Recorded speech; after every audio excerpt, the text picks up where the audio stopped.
Hello, my dear students. Welcome to our channel. I am Abhipsha Mahanti, your chemistry mentor. तो बच्चों हम पढ़ रहे हैं chapter basic concept of chemistry, जिसमें अपने लास्ट क्लास में हमने जो क्वेश्चन था हमारा regarding the percentage purity and percentage yield, उसको हमने कंप्लीट कर लिया है। और अगर आपने वो वाला वीडियो नहीं देखा है तो चैनल के प्लेलिस्ट में जाके उसे देख सकते हो। ओके, और अपने आज के क्लास में हम तीन छोटे छोटे टॉपिक्स को कवर करने वाले हैं। वो क्या है? Average atomic mass, average molecular mass and density terms. So start करते हैं। सबसे पहला जो टॉपिक हम कवर करने वाले हैं वो है एवरेज एटॉमिक मास। तो ये एवरेज एटॉमिक मास हम कैसे निकालते हैं? एवरेज एटॉमिक मास निकालने के लिए एक फॉर्मूला होता है। What is that formula? Average atomic mass equal to total mass divided by total number of moles of the atoms. Okay, total mass लेना है, उसे डिवाइड करना है by total number of moles of the atoms. तो कैसे क्या करेंगे?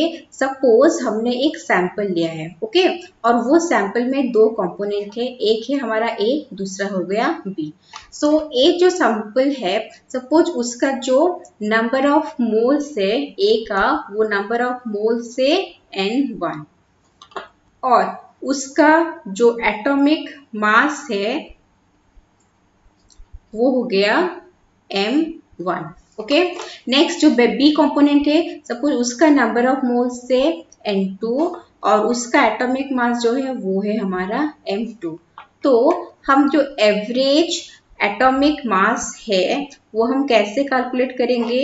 Average atomic mass equal to total mass. Total mass हम कैसे निकालेंगे? N1 M1 plus N2 M2 divided by total number of moles of atom, that is कितना होगा? N1 plus N2। तो ये दो फॉर्मूला है, ये हो गया हमारा फर्स्ट फॉर्मूला, ये हो गया सेकंड फॉर्मूला। ओके, उसको लेके हम एवरेज एटॉमिक मास का वैल्यू कैलकुलेट कर सकते हैं। बहुत ही इजी है। चलो इसका स्क्रीनशॉट ले लो, फिर न्यूमेरिकल्स करेंगे। Over. Okay, find the average atomic mass of a mixture containing 25% by mole chlorine 37 and 75% by mole chlorine 35। Chlorine का दो तो आइसोटोप गिवन है, एक जिसका एटॉमिक मास 37 है, दूसरा है जिसका एटॉमिक मास 35 है, और दोनों का मोल का जो परसेंटेज है वो भी गिवन है। तो पूछा क्या है? पूछा है find the average atomic mass. Okay, तो ये हम कैसे निकालेंगे? एवरेज एटॉमिक मास का फॉर्मूला क्या होता है? Total mass, okay, divided by total number of moles. So इसका N1 M1 plus N2 M2 by N1 plus N2। It implies N1 क्या है? Number of moles of first वाला क्लोरीन 37 है, उसका नंबर ऑफ मोल कितना बोला है? 25 इंटू क्लोरीन 37 का एटॉमिक मास कितना है? 37। Okay, plus N2 number of mole of Cl35 कितना गिवन है? 75 इंटू उसका एटॉमिक मास कितना है? 35 divided by N1 plus N2। N1 plus N2 मतलब नंबर ऑफ मोल, तो इसका परसेंटेज दिया है 25, इसका परसेंटेज दिया है 75। तो जस्ट इसका वैल्यू कैलकुलेट करना है। ये इम्प्लाइज नहीं इक्वल टू है, ठीक है। तो आप अपने हिसाब से करो, मैं अपने हिसाब से करती हूँ जो इजी होगा मेरे हिसाब से। तो मैं ये फर्स्ट वाला ब्रैकेट और सेकंड वाले ब्रैकेट में से 25 कॉमन ले लूंगी, तो इजीली हो जाएगा मेरा। 37 प्लस यहाँ पे 75 से 25 कॉमन गया, 3 रहा, 3 इंटू 35 105 बाय 100। शॉर्टकट ट्रिक है कैलकुलेशन का। ओके, 25 प्लस 37 प्लस 105 वो हमारा क्या आ गया? 142 by 100। 25 100 cancel, 4, 142 by 4 that is equal to 35.5। ये हो गया हमारा answer. That is the average atomic mass of the mixture. समझ में आया कैसे हो रहा है? कुछ समझने का चीज है नहीं, जस्ट फॉर्मूला है, उसमें हमें पुट करना है वैल्यू। क्लियर? चलो इसका स्क्रीनशॉट ले लो। Over next average molecular mass. जैसे एवरेज एटॉमिक मास होता है उस तरह एवरेज मॉलिक्यूलर मास होता है। जिस तरह हमने एवरेज एटॉमिक मास निकाला है, सिमिलरली हम एवरेज मॉलिक्यूलर मास भी निकाल सकते हैं। उसी फॉर्मूला जैसे कितना हो गया, total mass divided by total number of moles. वहां पे क्या था, total number of moles of atom था एवरेज एटॉमिक मास में। यहाँ पे क्या होगा बोलो, total number of moles of molecules. ठीक है, अच्छा वही पुराना वाला एग्जांपल ले लेते हैं, वही सेम सैंपल लेंगे। और वो सैंपल में हमारा दो कंपोनेंट है, ए और बी। ए का जो नंबर ऑफ मोल है, जैसे वहां पे लेते सारा यहीं पे ले लेंगे N1, और उसमें एटॉमिक मास लेते क्योंकि हमें एवरेज एटॉमिक मास कैलकुलेट करना है, अभी एवरेज मॉलिक्यूलर मास है। ओके, तो इसका जो मॉलिक्यूलर मास है वो हो गया हमारा M1। नेक्स्ट B का नंबर ऑफ मोल्स कितना लेंगे, N2, और उसका जो मॉलिक्यूलर मास है वो हम कितना लेंगे, M2। तो फाइनली हमारा जो एवरेज मॉलिक्यूलर मास का फॉर्मूला आएगा वो कितना होगा, जैसे वहां पे था N1M1 plus N2M2 divided by N1 plus N2। Okay, वही सेम टाइप का फॉर्मूला है, इजी है। चलो इसका स्क्रीनशॉट ले लो, फिर न्यूमेरिकल करेंगे इसके ऊपर। Over next, air is a mixture of oxygen and nitrogen in which oxygen is present 20% by mole and nitrogen is present 80% by mole. Find out average molecular mass of air. तो वही same चीज है, oxygen और nitrogen given है। तो हमारे पास formula क्या है, एवरेज मॉलिक्यूलर मास का फॉर्मूला क्या है, N1M1 plus N2M2 by N1 plus N2 that is equal to N1M1। यहाँ पे दो चीज प्रेजेंट है, ऑक्सीजन और एक है नाइट्रोजन। सपोज ऑक्सीजन को हम फर्स्ट वाला ले लेते हैं A, नाइट्रोजन को ले लेते हैं B। तो देखो N1 क्या होगा, ए का नंबर ऑफ मोल्स वो कितना है, यहाँ पे गिवन है वो है 20% बाय मोल। बाय मोल है मतलब हम 20 डायरेक्ट इसको ले लेंगे। ओके, इनटू M1 ऑक्सीजन का मॉलिक्यूलर मास कितना होता है 32। ओके, प्लस सेकंड वाला कंपोनेंट क्या है, नाइट्रोजन, उसका नंबर ऑफ मोल यहाँ पे गिवन है 80%, 80 इनटू नाइट्रोजन का जो मोलर मास होता है वो कितना होता है, वो हो गया हमारा 28 divided by total number of moles का जो परसेंटेज है हम उसी को ही मोल माने हैं। ठीक है, तो ये हो गया हमारा 20 plus 80 that is equal to, तो वही हम शॉर्टकट से कैलकुलेट करते हैं। 20 यहाँ पे ले लेंगे तो आएगा कितना, 4 इंटू 32 प्लस यहाँ पे 32 प्लस यहाँ पे 80 से 20 गया, 4 इंटू 28 112 बाय नीचे है हमारा 100। 5 कैलकुलेशन के शॉर्टकट्स आप यूज कर सकते हो, 2 to 4 144 by 5 that is equal to 28.8। ठीक है, तो average molecular mass of the air जो है गिवन सैंपल जो हमें क्वेश्चन में गिवन है, तो उसका आंसर कितना निकला, वो निकला हमारा 28.8। ठीक है, कुछ प्रॉब्लम नहीं है, इजी है। कोई नंबर ऑफ मोल्स गिवन है तो नंबर ऑफ मोल्स आप डायरेक्ट पुट करोगे। अगर नंबर ऑफ मोल्स गिवन नहीं है लेकिन जो टोटल नंबर ऑफ मोल का परसेंटेज दिया है तो आप टोटल को 100 मान के उसको नंबर ऑफ मोल्स के हिसाब से पुट कर सकते हो। ठीक है, इजी है, इसका स्क्रीनशॉट ले लो।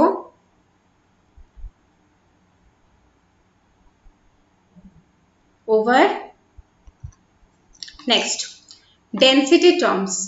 डेंसिटी टर्म्स क्या होता है आपको पता है, बहुत ही छोटे क्लास से आप पढ़ते आए हो। डेंसिटी जो कॉमन फॉर्मूला होता है वो होता है मास बाय वॉल्यूम, और उसका यूनिट जो होता है वो होता है ग्राम पर सीसी। जो वेपर डेंसिटी होता है वो हमारा होता है जो जैसे हम कैलकुलेट करके निकालते हैं मोलर मास बाय 2, जो कैसे होता है density of vapour by density of hydrogen at similar pressure and temperature. और रिलेटिव डेंसिटी कैसे निकालते हैं, density of any substance by density of reference substance, और specific gravity density of any substance by density of water at 4 degree centigrade. तो ये तो कुछ formula है जो हमें याद रखना है। उसको छोड़ के और एक चीज है जिससे हम कुछ एक फॉर्मूला डिराइव कर सकते हैं, वो क्या है, PV equal to nRT।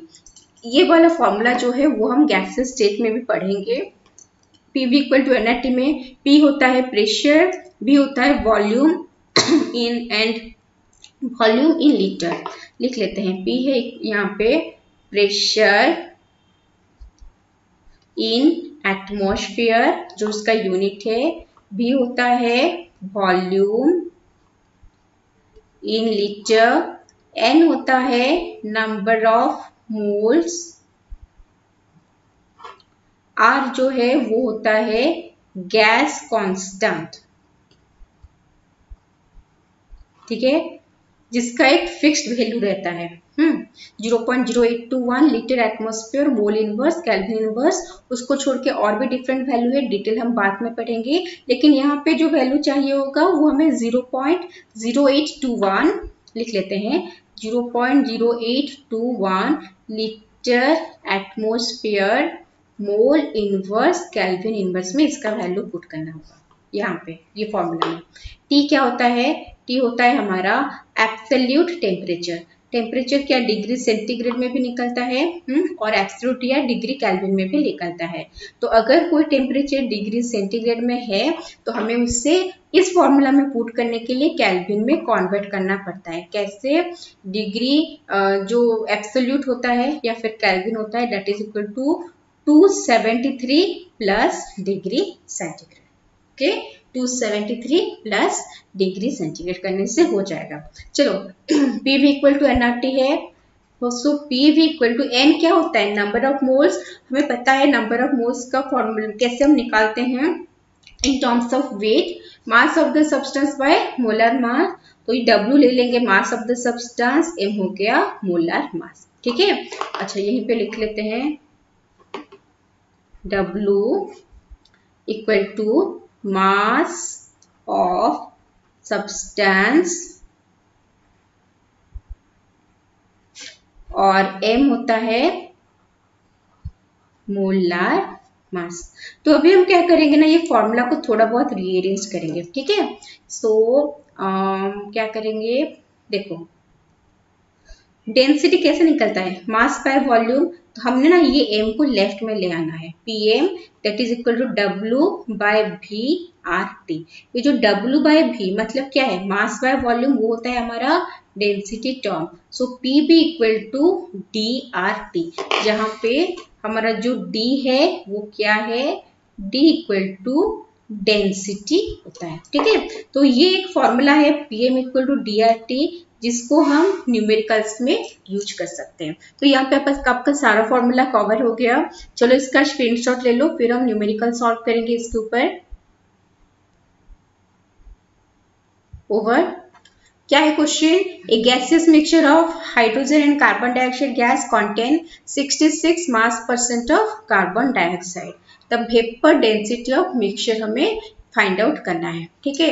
Vapour density of mixture हम कैसे निकालेंगे, देखो तो पहला क्या चीज है हमारे पास मिक्सचर है, उस मिक्सचर में क्या क्या कंपोनेंट्स प्रेजेंट है, मिक्सचर में H2 है और मिक्सचर में हमारे पास CO2 है और कुछ नहीं है। क्या बोला है उसमें 66% जो मास है वो है कार्बन डाइऑक्साइड का। इसका मतलब जो हाइड्रोजन है वो कितना रहेगा, 34%। ओके, तो हम क्या कर सकते हैं, हम मान सकते हैं कि टोटल मास जो मिक्सचर का है दैट इज इक्वल टू 100 ग्राम, जिसमें मास ऑफ कार्बन डाइऑक्साइड जो है वो है 66 gram and mass of hydrogen जो है वो है हमारा 34 ग्राम। ओके, फाइंड आउट क्या करना है हमें, वेपर डेंसिटी। सो वेपर डेंसिटी जो होता है उसका फॉर्मूला हमने क्या पढ़ा, मोलर मास डिवाइडेड बाय 2। तो दो मिक्सचर है, दो तो डिफरेंट कंपाउंड प्रेजेंट है, तो हमें एवरेज मोलर मास निकालना होगा। निकालना होगा ना। तो एवरेज जो मोलार मास होगा, एवरेज मोलार मास, उसका फॉर्मूला हमने पढ़ा हुआ है N1M1 plus N2M2 by N1 plus N2। Okay, so N1 है नंबर ऑफ मोल, जो हमें पता नहीं है। तो अच्छा, यहाँ पे और एक काम हम कर सकते हैं। जो N1M1 प्लस N2M2 जो लिए हैं वो क्या है, वो हमारा टोटल मास है। ठीक है, इसके जगह पे हम लिख सकते हैं कि टोटल मास। तो टोटल मास तो हमें ऑलरेडी पता है, टोटल मास कितना है, यहाँ पे हमने ले रखा है 100 ग्राम। सो टोटल मास हो गया 100 ग्राम। नेक्स्ट है N1 और N2। N1 क्या होगा, N1 होगा, हम मान लो कार्बन डाइऑक्साइड को यहाँ पे N1 ले रखे हैं। ठीक है, तो N1 है number of moles of carbon dioxide. कैसे निकलेगा, मास of the substance by molar mass. Carbon dioxide का कितना होता है 44, तो ये 22 से कैंसिल होगा, 3/2 that is equal to 1.5। Okay, और N2 मान लो हाइड्रोजन का नंबर ऑफ मोल है। कैसे निकलेंगे, मोलर मास, सॉरी क्या है, mass of the substance 34 by molar mass H2 का 2 दैट इज इक्वल टू 17। ठीक है, तो यहाँ पे हमें क्या करना है, 100 डिवाइडेड बाय, एक का नंबर ऑफ मोल निकला 1.5 और दूसरे का निकला 17। So that is equal to 100 by 18.5। ये क्या है, ये है हमारा average molar mass. Clear. Next हमें क्या करना है, वेपर डेंसिटी निकालना है। वेपर डेंसिटी के लिए क्या करेंगे, मोलर मास बाय 2 करेंगे। मोलर मास बाय 2 मतलब वही डायरेक्ट लिख लेते हैं, 100 बाय 18.5 इंटू 2। ठीक है, तो इसको हम सॉल्व करेंगे, जो भी आंसर आएगा वो होगा हमारा vapour density of the mixture. Clear. Okay, next question क्या है, density of an ideal gas at 2 atmosphere and 600 kelvin is 2 gram per litre.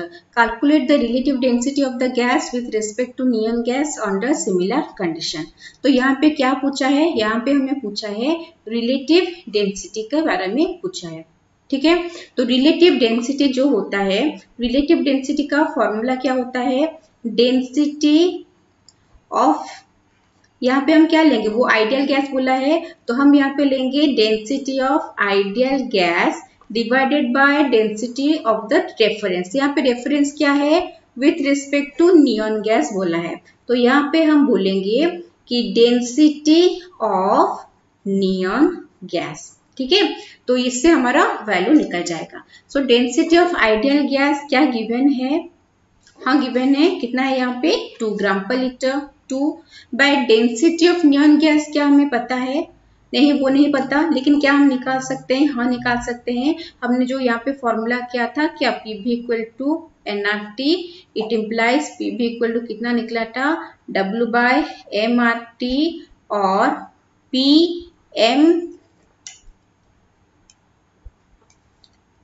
PM equal to W by VRT। इसका मतलब PM कितना था, PM था DRT, और हम density कैसे निकालेंगे, D equal to PM by RT। ठीक है, so D equal to PM by RT, हम इस पे किसका डेंसिटी निकाल रहे हैं, डेंसिटी ऑफ नियॉन निकाल रहे हैं। ठीक है, P कितना है प्रेशर, अच्छा वो बोला है कि सिमिलर कंडीशन में है। P प्रेशर कितना है 2 atmosphere into molar mass neon का कितना होता है, वो 20 होता है, डिवाइडेड बाय R का वैल्यू गिवन है 1/12 litre atmosphere mole inverse kelvin inverse, तो 1/12 है। ठीक है, इंटू टेम्परेचर 600 केल्विन में हमें चाहिए और ऑलरेडी केल्विन में गिवन है, that is equal to 2 into 20 into 12 तो ऊपर चला जाएगा बाय 600, तो ये आएगा हमारा 50, ये कैंसर आया 4/5, उसी को इसी फॉर्म में हम लिख लेते हैं। ठीक है, तो डेंसिटी ऑफ नियॉन गैस कितना निकला, value 4/5, that is equal to 2 into 5/4, that is equal to 5/2 equal to 2.5। Okay तो ये है हमारा value of relative density of the gas with respect to neon gas. आए समझ में कैसे हो रहा है? इजी था। चलो इसका स्क्रीनशॉट ले लो, फिर नेक्स्ट क्वेश्चन करेंगे। Over. Next, calculate the number of calculate the density of a gaseous mixture which consists of 3.01 into 10 to the power 24 molecules of nitrogen and 32 gram of oxygen gas at 3 atmosphere pressure and 860 K temperature. Given दिया है R का value, okay 1/12 atmosphere litre mole inverse kelvin inverse. तो density पूछा है, density और क्या क्या है उसमें, क्या क्या क्या मतलब कंपोनेंट क्या है, नाइट्रोजन गैस है और ऑक्सीजन गैस है। सो हम डेंसिटी कैसे निकालेंगे? सो यहाँ पे हम जो डेंसिटी निकालेंगे, डेंसिटी इक्वल टू क्या निकलता है, PM बाय RT। अभी निकाले वहां पे PM by RT। Okay so P तो गिवन है, हाँ 3 एटमोस्फियर, R भी गिवन है, T भी गिवन है। क्या चीज गिवन नहीं है? M गिवन नहीं है, मोलर मास। सो M को निकालते हैं। M कैसे निकलेगा? क्योंकि एक मिक्सचर है, हमें एवरेज मोलर मास निकालना पड़ेगा, इंडिविजुअल से काम नहीं होगा। ठीक है, तो हमें क्या करना है, हमें लिखना है N1M1 plus N2M2 by N1 plus N2। ठीक है, तो यहाँ पे N1M1 N1 number of moles of, मान लो नाइट्रोजन को हम फर्स्ट ले लेते हैं, ऑक्सीजन को हम सेकेंड वाला ले लेते हैं। ओके N1 कैसे निकालोगे, नंबर ऑफ मोल्स, यहाँ पे क्या गिवन है, मॉलिक्यूल्स गिवन है, हम निकाल सकते हैं कैसे, number of molecules divided by Avogadro's number 6.02 into 10 to the power 23। तो इसका वैल्यू जो है वो 5 आएगा। ओके ये हम लिख ही लेते हैं डायरेक्ट नाइट्रोजन गैस का। नेक्स्ट है number of moles of oxygen gas, यहाँ पे ग्राम दिया है, इसका नंबर ऑफ मोल्स कैसे निकालेंगे, mass of weight by molar मास कितना है 32, पे ऑक्सीजन का मोलर मास कितना होता है 1632 दैट इज इक्वल टू 1। तो नाइट्रोजन का नंबर ऑफ मोल निकला 5, ऑक्सीजन का नंबर ऑफ मोल निकला 1। अभी करेंगे काम, N1M1, N1 मतलब नाइट्रोजन, ओके नाइट्रोजन का 5 इंटू उसका मोलर मास कितना है नाइट्रोजन का 28 प्लस N2 ऑक्सीजन का 1 इंटू उसका मोलर मास से 32 divided by N1 plus N2 कितना होगा 5 plus 1। Okay so that is equal to, ये हमारा कितना आएगा 140 plus 32 by 6, 172 by 6 that is equal to, अच्छा इसको ऐसे ही रहने देते हैं, कैंसिल होगा क्या, 2 से कैंसिल होगा। अभी क्या करेंगे, डेंसिटी निकालना है, PM बाय RT, प्रेशर कितना है 3 एटमोस्फियर इंटू मोलर मास, तो एवरेज मोलर मास बोला है 86/3 डिवाइडेड बाय RT, R का वैल्यू 1/12 इंटू टेम्परेचर गिवन है 860। सो फाइनली कैलकुलेट करेंगे, यहाँ पे तो 3 कैंसिल ऐसे भी हो गया, 86 इंटू 12 बाय 860 आया 10, 12 बाय 10 कितना होगा 1.2। ठीक है, तो ये जो हमारा वैल्यू निकला वो किस में निकला, मतलब उसका वैल्यू क्या निकला 1.2। इजी है, हमें डेंसिटी अगर कहीं पे पूछा है तो हम ये PM बाय RT वाला फॉर्मूला यूज करेंगे, और M अगर मिक्सचर के लिए हम यूज करते हैं तो हमें क्या करना है, एवरेज मॉलिक्यूलर मास लेना है। ओके चलो हो गया, स्क्रीनशॉट ले लो इसका।